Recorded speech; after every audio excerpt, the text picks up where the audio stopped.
Hello, Berkshire Hathaway Home Services sales executives, for our video message of the week.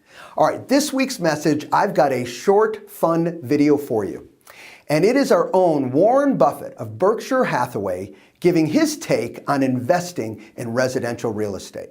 Now, this video is only about 1.5 minutes long. In fact, you can find it yourself by going to YouTube and searching Warren Buffett investing in residential real estate. Feel free to show this video to your clients, specifically the ones thinking about, is it great? Is it a good idea? Is it a good time to invest in residential real estate? I guarantee you this video will help. Have a great week, everybody, and we'll talk to you next week. Enjoy.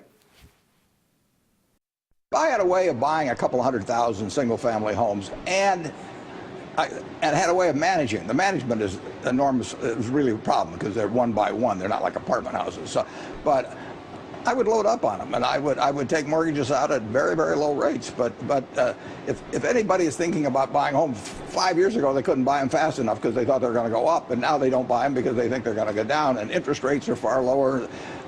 It's a way, in effect, to short the dollar, because you can take a 30-year mortgage, and if it turns out your interest rate's too high next week, you refinance lower, and if it turns out it's too low, the other guy's stuck with it for 30 years. So it's a very attractive asset class now. If you are a young individual investor at home and you have your choice between buying your first home or investing in stocks, where would you tell someone is the better bet? If I thought I was going to live, if I knew where I was going to want to live the next 5 or 10 years, I would buy a home and I'd finance it with a 30-year mortgage, and it's a terrific deal. And if I was an investor that was a handy type, which I'm not, and I could buy a couple of them at distressed prices and find renters, I think that's, and again, take a 30-year mortgage.